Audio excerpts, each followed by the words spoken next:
been 63 years old for about 8 months now, and I still haven't decided if that's old or not.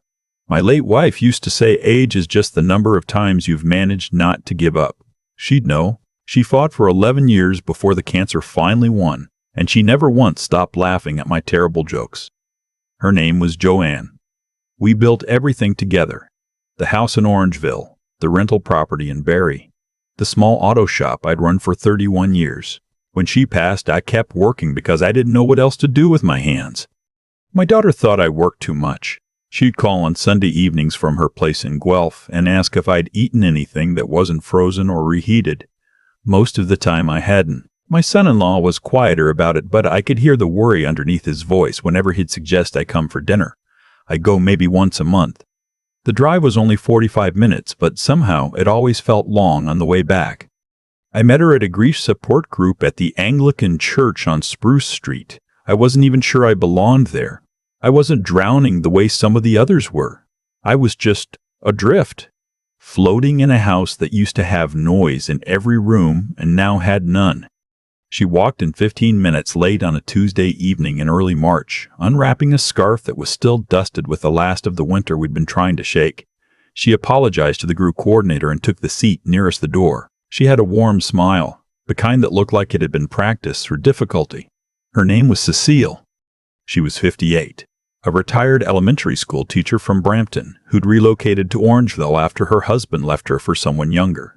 She had one son, 24 years old, between jobs, she said, staying with her temporarily. She laughed when she said temporarily, the way people laugh when they know the word no longer means what it used to.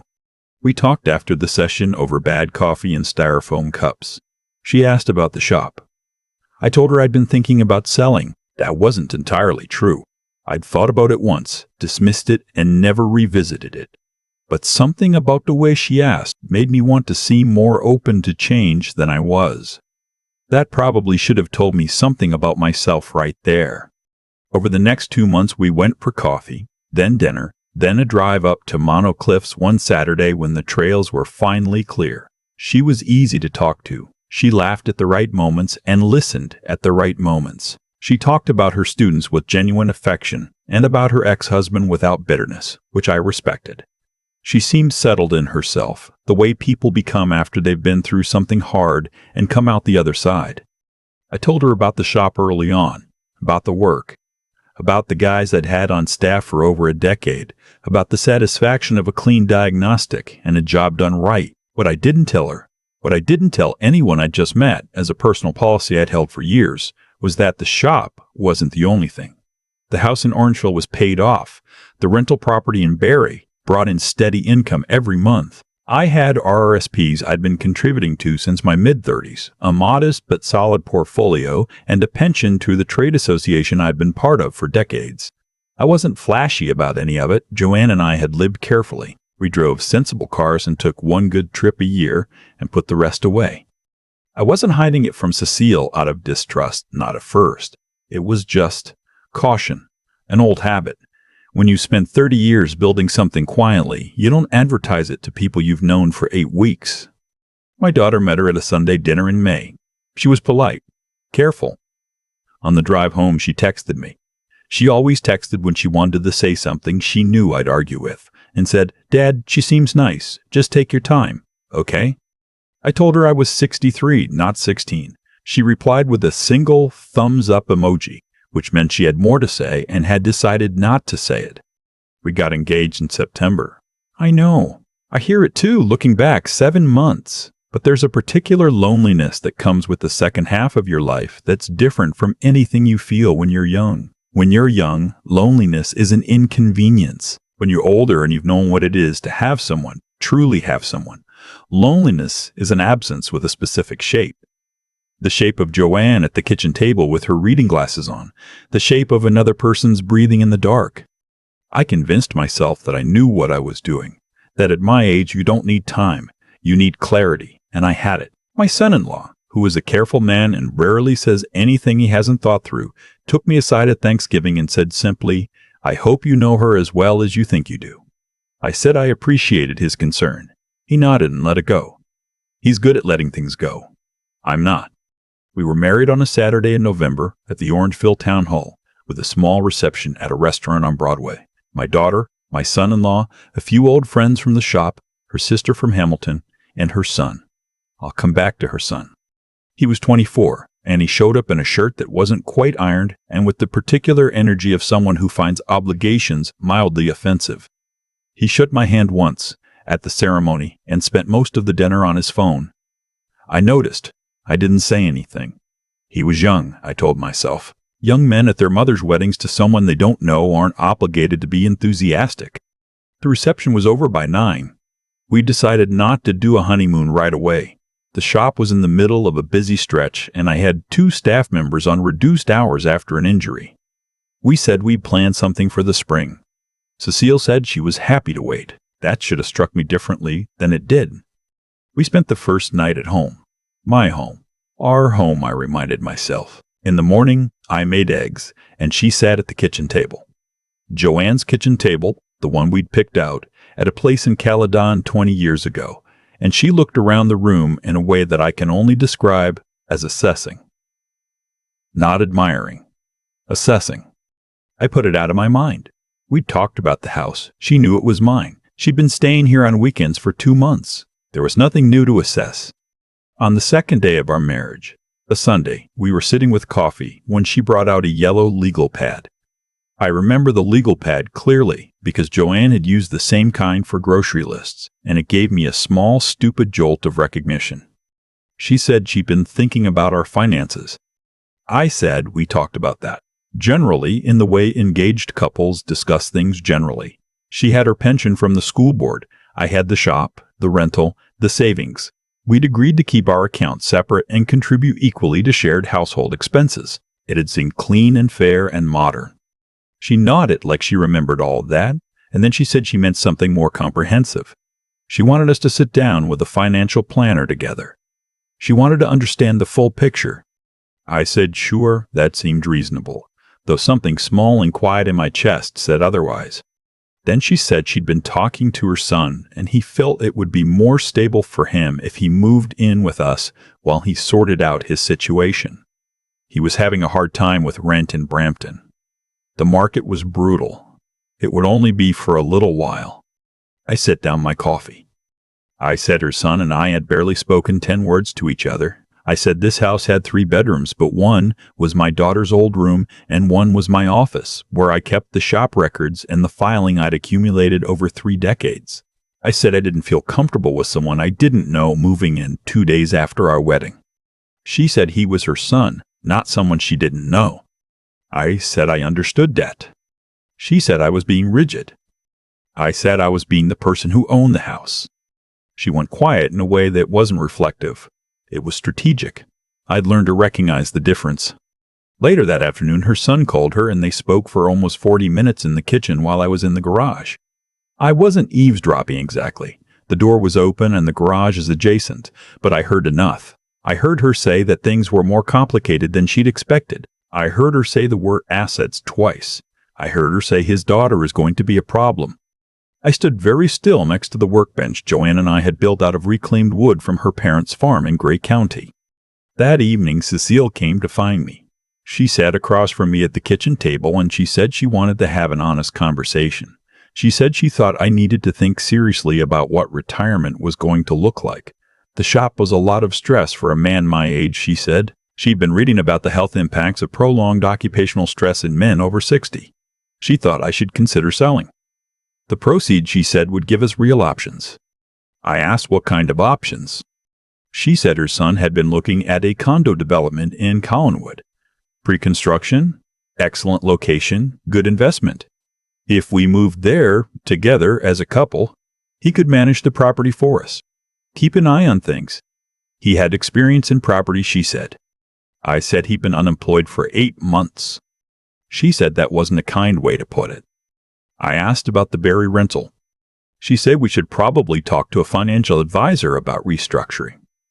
That holding a rental property under a single name made things unnecessarily complicated now that we were married. It would be cleaner, she said, to have it in both our names. I was 63 years old, and I'd been married for 41 hours. I said I needed some air, and I went out to the backyard and stood in the cold for a long time. The neighbors' lights were on. Someone down the street was letting a dog out. It was an ordinary Sunday evening in Orangeville, Ontario, and I was standing in the yard Joanne and I had replanted 3 times over the years, with the apple tree she'd insisted on, even though the apples were never really any good. And I thought, what did I do? I called my daughter that night after Cecile had gone to bed. I didn't tell her everything. I said I was having some adjustment concerns and I needed to talk to someone. She was at my door by 8 the next morning. My son-in-law stayed home with the kids. Dad told me she'd warned him it might be serious. We sat in the garage, where we could talk without being overheard, and I told her everything. The legal pad, the son, the shop, the rental property, the condo in Collingwood, all of it. She listened without interrupting, which cost her something. She's not a person who finds silence easy. When I was done, she said, "Dad, that's not adjustment, that's a plan." I knew she was right. I'd known it the night before in the backyard. But there's a particular humiliation in being a 63-year-old man who has to admit he may have made a catastrophic error in judgment 7 weeks after his own wedding. That afternoon, I called my lawyer. I'd used the same firm in Orangeville for 15 years. They'd handled Joanne's estate. They knew my situation. I told him what was happening in broad strokes. He asked me a few careful questions and then said I should come in as soon as possible. He also said something that I've thought about many times since.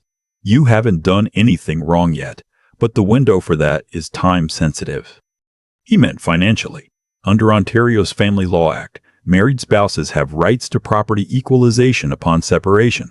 The rental property, the shop, the investment portfolio, depending on timing and documentation, things could get very complicated if I waited too long to understand what my legal position actually was. I went in the next morning. My daughter drove me. What I learned in that meeting I will not detail entirely here, partly because it's still legally sensitive, and partly because some of it is simply too uncomfortable to revisit. But I'll say this, the conversation I had in that office clarified, with a precision that no amount of gut feeling could have matched, exactly what I was dealing with. When I came home that afternoon, Cecile was at the kitchen table with her legal pad again. She said she'd booked an appointment with a financial planner for the following week. She'd gone ahead and made it without asking me. She said it was time we were fully transparent with each other about what we each brought to the marriage. I sat down across from her. I said I agreed that it was time to be transparent. Then I told her that I'd been to see my lawyer that morning, that I understood now precisely and legally what our respective entitlements were under Ontario law, that I'd also spoken to the accountant who handled my business and rental income, and that both properties were held in structures that made unilateral changes impossible without my explicit consent. I said I'd looked into the condo development in Collingwood she'd mentioned and discovered that her son was, in fact, listed as a pre-sales consultant for that development, meaning he would receive a commission if we purchased a unit. She said nothing. I said I'd also received a call from a woman at my church who'd thought I should know that Cecile had been asking around about my financial situation well before our engagement, that she'd spoken to at least 2 people who knew me about the value of the shop and the rental property. She said those were private conversations. I said they were, and they'd been reported back to me by people who care about me, which told me something about the difference between the community I'd built over 40 years in this town and the one she was hoping to build here. There was a long silence. Then she said she thought we had a real connection, that she hadn't been acting. I told her I believed she might have had genuine feelings. I told her that didn't change what I knew or what I'd have to do about it. I want to be honest here about what that conversation cost me, because it would be easier to tell this as a story about a con artist and a narrow escape, and there's enough truth in that framing to make it tempting. But the reality is that I sat across from a woman I'd spent 7 months caring about, genuinely caring about, I think, or at least genuinely wanting to. And I ended a marriage that was 39 days old and felt the full weight of every one of those days. She left 2 weeks later. Her son never moved in. The financial planner appointment was canceled. My lawyer handled the formal separation paperwork. Because we had no joint assets and no commingling of funds had occurred, the process was relatively clean. Relatively. Nothing about it felt clean. My daughter came over the first weekend after, and we planted the fall garlic in the back garden, something Joanne and I had done every October. We didn't talk much. She's smart enough to know when I need to work with my hands and not my mouth. At one point she said, "I'm sorry, Dad." I said I was sorry too. We left it there. I've thought a lot about what I'd do differently. Not in the ways you might expect. I'd still have gone to that grief group. I'd still have gotten coffee with her and gone to Monocliffs and let myself feel the warmth of someone's company after years of quiet. I don't think those were mistakes. I think wanting companionship is not the same as being foolish, even if the two can end up in the same place. What I'd do differently is simpler. I'd have listened to my son-in-law at Thanksgiving when he said, "I hope you know her as well as you think you do." I'd have slowed down not because the feeling wasn't real, but because real feelings deserve more time than I gave them. I'd have trusted the small voice in my chest the morning she pulled out the legal pad, the one that said this is not a conversation, this is a presentation, and I'd have asked a harder question on the spot instead of putting it aside. My instincts are good. They've always been good. Joanne used to say I had the diagnostic mind of a man who'd spent his life listening to engines. I could hear when something was slightly off before I could name it. I should have applied that to people the same way I applied it to cars. The apple tree bloomed last spring. The apples were terrible again. I left a basket of them on the back step anyway, the way Joanne always did in case anyone wanted them, knowing no one ever really did. There's a comfort in the gesture that has nothing to do with the apples. My daughter calls on Sunday evenings still. My son-in-law still invites me for dinner. I still drive down to Guelph once a month, and the drive back still feels long. But it's a different kind of long now, less like returning to emptiness and more like returning to quiet, which is not the same thing. Quiet can hold you. Empty just echoes. I'm not done with the idea of companionship. I want to say that clearly because I think it matters. I am not someone who has been burned and is now done with fire. I'm someone who has been burned and now has better respect for what fire is. I keep going to the grief group on Tuesdays. I get there on time. I bring my own coffee in a thermos, and when someone walks in late and unwraps their scarf and apologizes to the room, I smile at them the way you smile at someone who's still in the middle of something you already know the shape of, and I listen, and I don't say anything about what comes next. They'll find out soon enough. Most things, you have to find out yourself. There's an apple tree in my backyard that produces fruit nobody ever really wants. Joanne planted it anyway. And every fall I still leave a basket on the step. That's the kind of thing you do when you've shared a life with someone. You inherit their small, stubborn gestures. You carry them forward because letting them go feels like losing the person twice. I think about that tree when I think about what happened with Cecile, about what I chose to protect and what it cost me to protect it. Here's what I've come to understand. The way things unfolded wasn't random. Actions have weight. Intentions have direction. When someone approaches another person's life as something to be acquired, that intention tends to surface, not always loudly, not always immediately, but it surfaces. The legal pad on the second morning. The son who'd never spoken 10 words to me suddenly needing a room. The condo in Collingwood where her son stood to earn a commission. None of it came from nowhere. It came from somewhere, and, if I'm honest, the signals were present before the wedding. I chose to read them generously. That was my error, not hers. What I hold on to is this. I did not become someone I wasn't in order to protect what I'd built. I was cautious, yes. I kept my cards close. But I didn't deceive her about who I was as a person, only about the extent of what I owned, and only because something in me, some quiet and reliable instinct honed over 30 years of listening to engines said, wait. That instinct is a form of wisdom I'd undervalued for most of my adult life, because I'd been lucky enough not to need it. Losing Joanne, and then nearly losing what she and I built together to someone who saw it as an opportunity. That taught me to value it properly. There's a kind of integrity that doesn't announce itself. It just holds. It holds when it's uncomfortable, when it would be easier to agree, when someone you care about is looking at you across a kitchen table expecting you to bend. I didn't always hold in the months I spent with Cecile. I moved too fast. I wanted something real badly enough that I let it rush the process. But when it mattered, when my daughter sat across from me in that garage and said, Dad, that's not adjustment. That's a plan, I held. I called the lawyer. I went in the next morning. I didn't let embarrassment or grief or longing for companionship override the part of me that knew exactly what was happening. That took something. It took the willingness to sit with a very uncomfortable truth about a decision I'd made in front of everyone I love. Pride is a hard thing to move through, but you have to move through it or it makes the decision for you. I'm not bitter. I want to be clear about that, because bitterness would be the easy ending, and I don't think it's the true one. I still believe in companionship.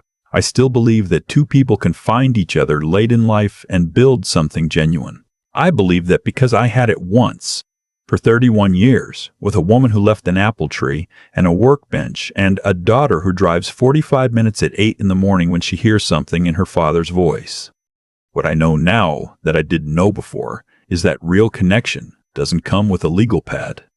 It doesn't arrive with a plan already in motion. It comes slowly, and it asks nothing of your assets, and it holds up when you push back on it. That's how you know. I'll get it right next time. Or I won't find it at all, and I'll tend the apple tree and go to Guelph once a month and sit with people on Tuesday evenings who are still finding their way through. Either way, I'll be someone I recognize. That has to be enough. Most days it is.